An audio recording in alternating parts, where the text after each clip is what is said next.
warahmatullahi wabarakatuh. Yang terhormat Bapak Ibu tim asesor, perkenalkan saya Dewi Hartati, salah satu dosen di Prodi Sarjana Terapan Teknologi Laboratorium Medis Universitas Muhammadiyah Ahmad Yani Palembang dengan nomor MIDN 0219087803.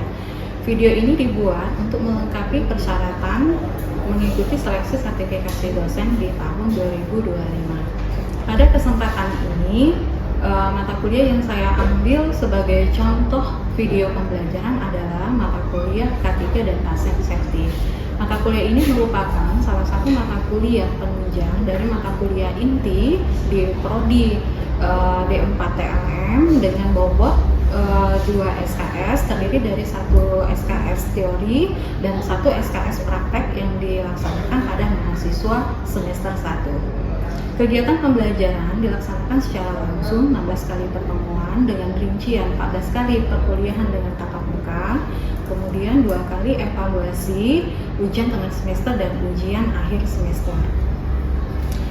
Deskripsi mata kuliah ini membahas tentang K3 yang merupakan suatu ilmu pengetahuan dan penerapannya yang berkaitan dengan mesin, alat kerja, bahan dan proses pengolahannya, landasan tempat kerja dan lingkungan kerja, serta cara melakukan pekerjaan guna menjamin keselamatan tenaga kerja dan aset perusahaan agar terhindar dari kecelakaan dan kerugian lainnya. Dalam mata kuliah ini, mahasiswa diharapkan dapat mengidentifikasi hazard atau risiko di tempat kerja, baik fisik, biologi, kimia, maupun ergonomi, serta membuat asuhan agar pasien terjamin keselamatannya. Selain itu, mahasiswa juga dilatih atau dibekali dengan keterampilan untuk pencegahan dan pertolongan pertama jika terjadi kecelakaan kerja, penyakit akibat kerja, atau penyakit hubungan kerja.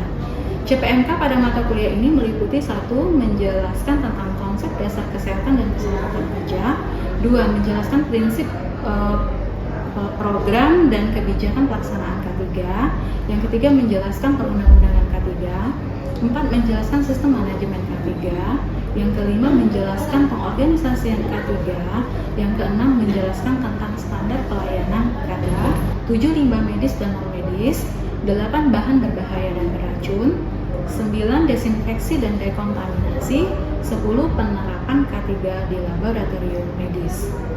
Pada materi pembelajaran yang akan saya sampaikan pada video kali ini adalah pertemuan keempat tentang penanganan infeksi dalam pengambilan spesimen. Materi ini diberikan secara langsung, tatap muka langsung dengan mahasiswa, dan di materi ini diberikan dengan cara berinteraksi langsung dengan mahasiswa dan diskusi kelompok di dalam kelas, serta penugasan melalui WhatsApp dan email. Penugasan dan evaluasi akhir mahasiswa ini dilakukan melalui sistem e-learning yang dimiliki oleh Universitas Muhammadiyah Ahmad Dahlan. Penilaian mahasiswa sesuai dengan pedoman akademik Prodi Sarjana Terapan Laboratorium Medis tahun 2023 dengan bobot tugas dan latihan 60%, UTS 10%, ujian akhir semester 15% dan ujian praktek 15%. Pada mata kuliah K3 dan Pasien Safety ini, berikut adalah contoh video pembelajaran kami di kelas. Warahmatullahi wabarakatuh. Waalaikumsalam warahmatullahi wabarakatuh. Apa kabar semuanya? Alhamdulillah, baik. Baik, sehat? Sehat. Alhamdulillah. Baik, kali ini kita dipertemukan kembali dalam pertemuan keempat, ya. Materi kita tentang pencegahan infeksi dalam pengambilan spesimen. Adapun CPMK kita pada pembelajaran pada pagi ini adalah yang pertama ini menjelaskan tentang pencegahan infeksi dalam pengambilan spesimen. Ya, kemudian indikator pembelajaran kita pada pagi ini yang pertama itu mengetahui cara dan langkah penanganan infeksi dalam pengambilan spesimen darah. Ya, kemudian yang kedua ini mampu menerapkan langkah dalam pencegahan infeksi dalam pengambilan spesimen biologi. Nah, sebagai mukadimah, ya seperti biasa, setiap kita pembelajaran kita terintegrasi dengan Islam Kemuhammadiyaan. Nah, ini kita sudah bekerja sama dengan lembaga Islam Kemuhammadiyaan untuk menempatkan ayat-ayat Al-Quran dalam pembelajaran kita agar kita bisa memahami, menghayati apa sih perlunya, manfaatnya pembelajaran kita pada pagi ini. Ya, ini kita ambil dari surah Al-Quran surah Al-Baqarah ayat 135 yang artinya dan infakkanlah hartamu di jalan Allah, ya, dan janganlah kamu jatuhkan dalam kebinasaan dengan tangan sendiri, dan berbuat baiklah, sesungguhnya Allah menyukai orang-orang yang baik. Ini segelintir kalimat yang bisa kita maknai dalam pembelajaran kita pada pagi ini agar kalau diintegrasikan dengan pencegahan infeksi, artinya apa? Tidak terjadi dampak yang merugikan terhadap diri kita sendiri. Jadi di dalam Al-Quran pun telah diajarkan bahwasanya kita jangan binasa dengan diri kita sendiri, seperti itu ya. Baik. Nah, kenapa sih urgensi untuk pencegahan infeksi ini? Di materi perkuliahan kita sebelumnya kita sudah membahas tentang keselamatan pasien salah satunya ya. Di pertemuan pertama kita sudah belajar apa sih salah satu pentingnya untuk pencegahan infeksi terhadap diri kita dan terhadap pasien. Mulai kita ulang kembali, kita brainstorming kemarin ya. Kira-kira siapa yang masih ingat tentang definisi dari pencegahan infeksi? Silakan tunjukkan siapa yang masih ingat. Silakan tunjukkan pendapat. Ada yang ingat? Masih ingat pembelajaran lalu? Pak. Oke, kita akan ulangi kembali. Mudah-mudahan nanti ada dari cerita kita, kenapa kita membahas tentang pencegahan infeksi, kalian bisa memahami ya, mendapatkan inspirasi. Yang pertama, kenapa urgensi? Pertama adalah risiko dari pasien. Ya, pasien yang datang ke rumah sakit itu dengan segala macam permasalahannya. Datang ke laboratorium itu dengan permasalahan kesehatan, mayoritas seperti itu ya. Jadi apa yang sering terjadi ini adanya kontaminasi silang ya. Kemudian adanya infeksi sekunder. Ini yang disebabkan oleh pengaruh dari lingkungan kerja di laboratorium yang biasa kita terpapar dengan bahan-bahan biologi, kimia, seperti itu ya. Nah, kemudian ada risiko staf laboratorium, paparan patogen melalui darah. Nah, ini bukan hal yang baru lagi ya. Banyak petugas kesehatan itu tertular penyakit melalui kontaminasi darah. Kemudian risiko dari petugas, setiap analis ini pasti memegang jarum suntik, ya enggak? Iya. Risiko untuk tertusuk jarum, ya, karena banyak faktor, kelelahan, kemudian ketidakhati-hatian, kecerobohan kita dalam bekerja sehingga bisa meningkatkan risiko terjadinya tertusuk jarum. Ya. Nah, kemudian risiko dari integritas spesimen itu sendiri. Tanpa kita sadari, ya, lamanya pemeriksaan spesimen darah itu akan mempengaruhi hasil dari kualitas yang akan kita periksakan, dan itu bisa mempengaruhi hasil positif atau negatif palsu karena adanya kontaminasi mikroorganisme lainnya, bisa dari ruangan, ya, suhu ruangan, faktor lingkungan kerja. Kemudian ada dampak ekonomi. Oke, ini yang melatar belakangi kita mengapa kita harus belajar tentang pencegahan infeksi. Ya. Ada yang mau mengungkapkan pendapat sampai sini? Apa itu pencegahan infeksi? Silakan. Ya, silakan sebutkan namanya. Perkenalkan, nama saya Tasya Etia dengan NIM 1124552. Jadi usaha untuk mencegah infeksi itu merupakan usaha yang dilakukan untuk menghindari masuknya suatu mikroorganisme ke dalam jaringan tubuh manusia sehingga dapat terhindar dari infeksi penyakit tersebut. Kita tekankan kata kuncinya di sini ya. Usaha yang dilakukan untuk menghindari masuknya mikroorganisme. Oke, ke jaringan tubuh sehingga terhindar dari penyakit infeksi, ya seperti yang dikatakan oleh Tasya tadi. Baik, dari laboratorium.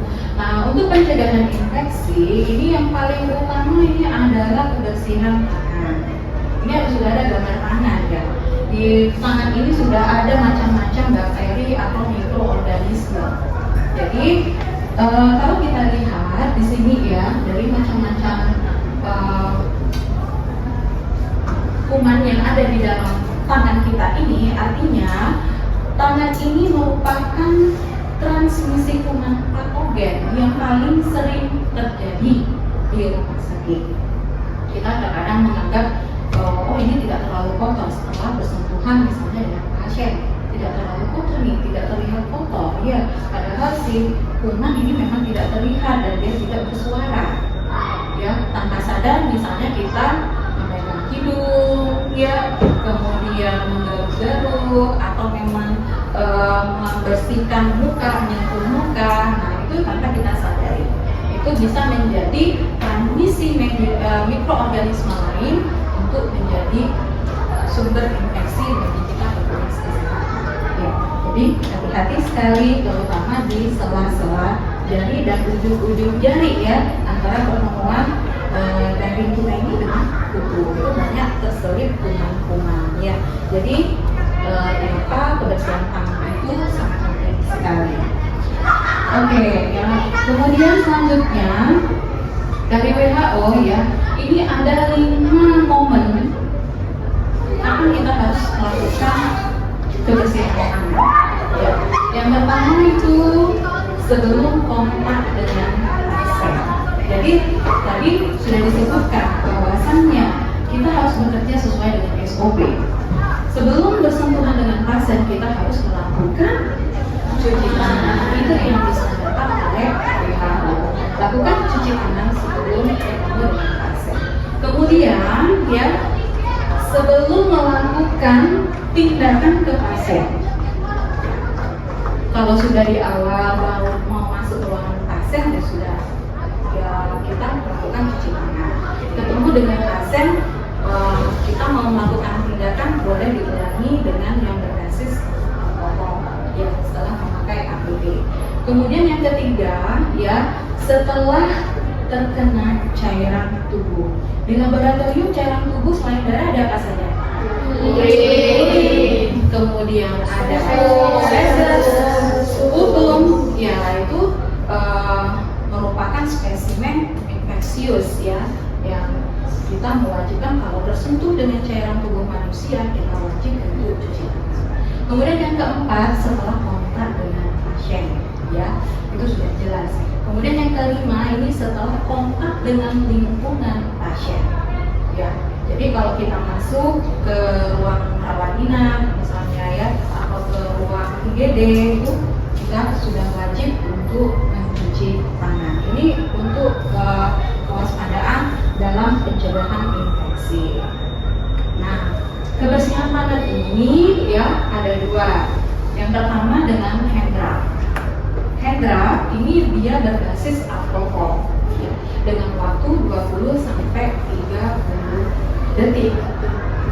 Kemudian yang berbasis hand scrub atau disebut juga dengan hand wash ya, ini yang berbasis dengan alkohol dengan waktu 40 sampai 60 detik. Tidak perlu berhitung ya, berhitung 1, 2, 3 cukup di dalam hati. Tapi kalau misal yang pakai alkohol ya itu paling tidak 4 gerakan, karena dia ada 6 langkah untuk cuci tangannya. 6 kali 4 ada berapa jadi?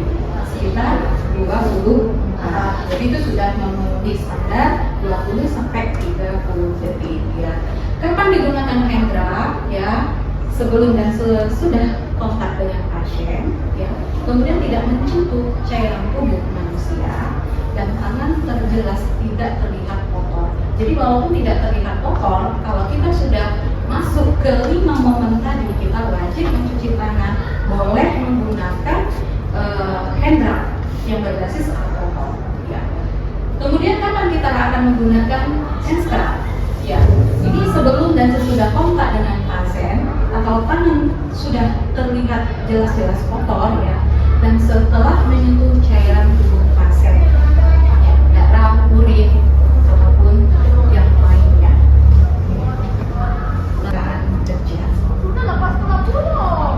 Nah, dalam pencegahan infeksi dan pengambilan spesimen ini kita awali dengan pra pengambilan spesimen, baik yang darah ataupun spesimen biologi.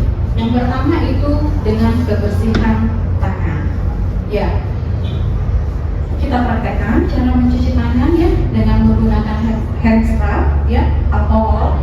Jadi 6 langkah cuci tangan. Yang pertama itu ini ya, gerakan memutar. 1, 2, 3, 4. Kemudian punggung tangan dan sela-sela jari. 1, 2, 3, 4. Dibalik. 1, 2, 3, 4.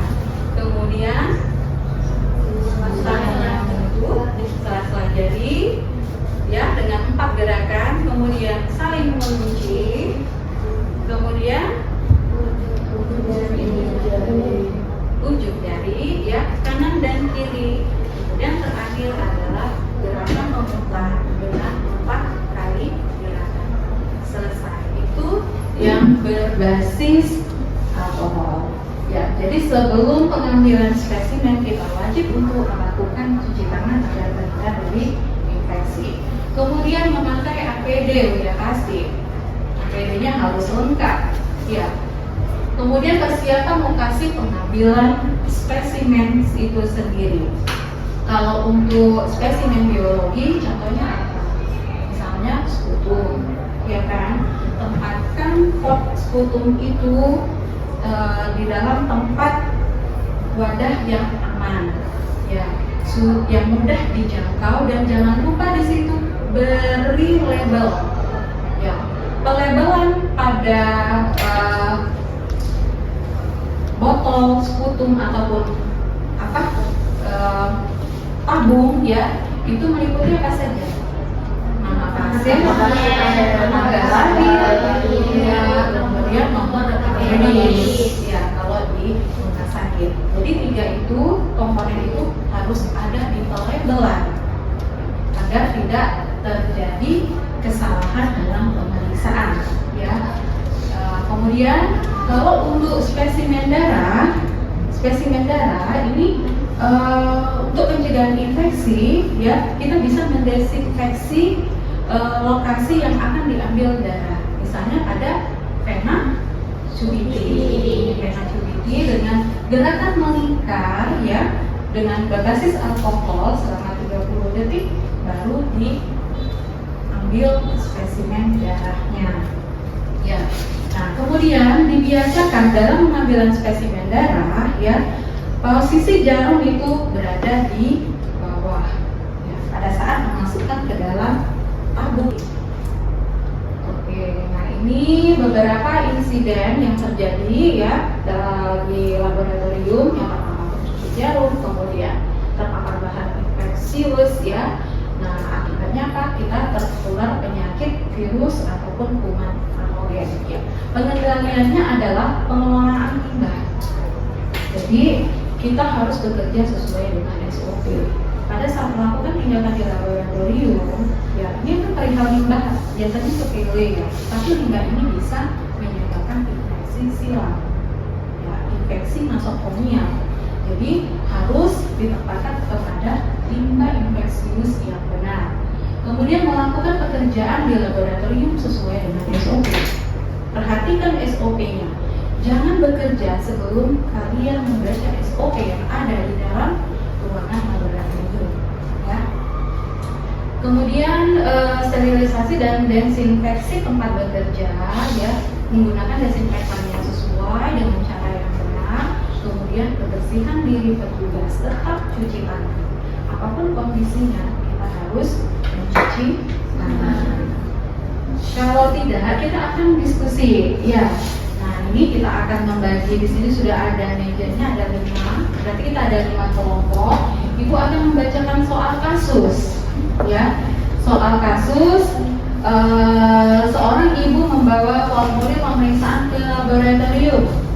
dari dokter poliklinik. Jadi ibu ini dirujuk ke laboratorium klinik ya di rumah sakit untuk dilakukan pemeriksaan spesimen darah. Nah, ibu itu mengeluh demam, mual, tidak nafsu makan ya. Maka prosedur atau tindakan sebagai seorang analis apa yang bisa dilakukan agar terhindar dari pencegahan infeksi dan keselamatan pasien tetap terjaga. Sudah jelas pertanyaannya? Sudah. Ya, silakan Ibu kasih waktu 5 menit untuk berdiskusi. Kita mulai dulu dengan tahapan pra-analitik ya. Nanti untuk ini kita buat. Oke, bisa ya.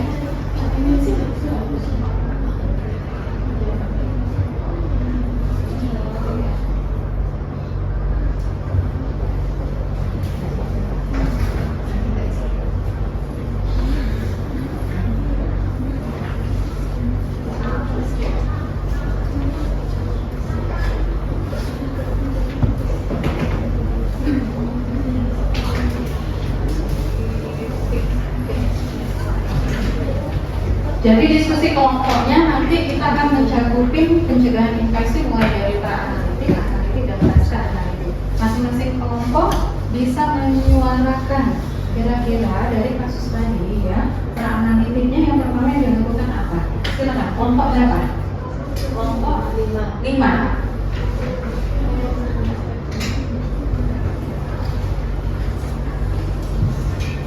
Silakan kelompok 5 untuk mengemukakan pendapat. Perhatikan nanti kelompok yang lain, kalau memang masih ada yang perlu kita tambahkan, akan kita tambahkan ya. Oke, yang pertama kah? Yang pertama itu identifikasi pasien untuk dengan menanyakan nama, tanggal lahir, serta mencocokkan nomor rekam medis. Kemudian tahapan analitik bisa dijawab. Tahapan analitiknya yang pertama itu yang pasti mencuci tangan, langkah. Mencuci tangan. Cukup untuk kelompok 5. Ada lagi masukan untuk jawaban? Ya, silakan. Kelompok 3.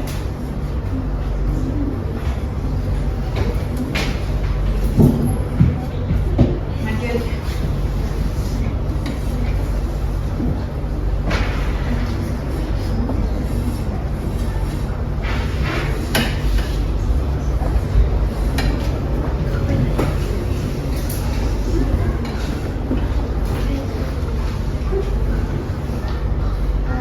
Baiklah, di sini saya saudara dari kelompok 2 ingin memberikan jawaban untuk tahap analitik yang ya. Yang nomor 2 itu menyiapkan alat dan bahannya untuk pemeriksaan. Oke. Spesimen darah kan? Spesimen darah. Spesimen darah. Dan untuk tahap analitiknya itu yang nomor 2 Ibu Ya. memakai APD. Pakai APD. Baik, itu saja Ibu. Ini untuk kelompok 2, untuk penyiapan alat dan bahan, boleh diceritakan apa saja kira-kira kalau untuk pemeriksaan spesimen darah yang harus dilakukan. Persiapan alat dan bahan. Yang pertama squid, Oke. alkohol swab, Ya. terus itu jenis tabungnya, Tabung pemeriksaan spesimennya. ya, Kemudian tourniquet, tourniquet. plaster,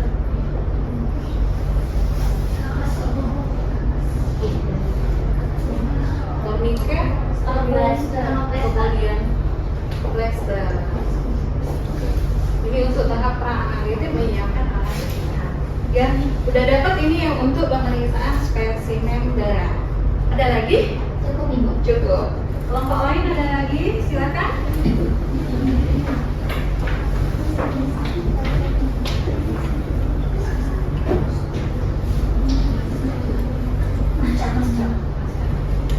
Boleh. Silakan untuk maju ke depan. Kelompok. Iya.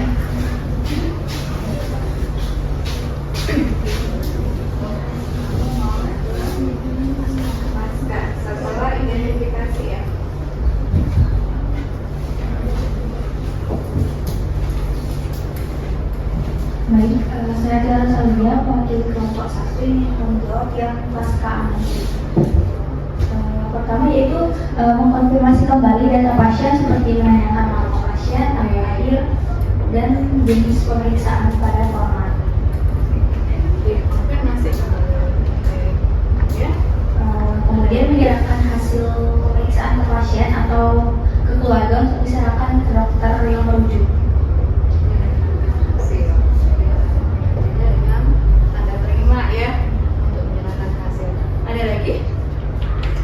Terus selanjutnya meminta pasien untuk menandatangani surat terima hasil pemeriksaan. Oke, dokumen bukti ya.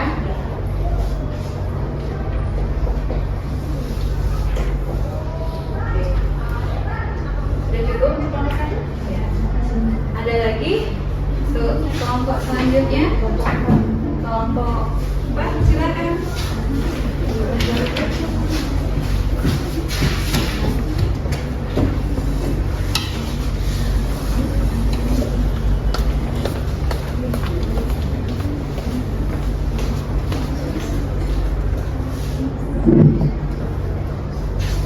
Jadi saya perwakilan dari kelompok 4 akan menjawab tentang persiapan yaitu tahap pra-analitik, di mana ketiga itu menjelaskan prosedur yang akan dilakukan kepada pasien.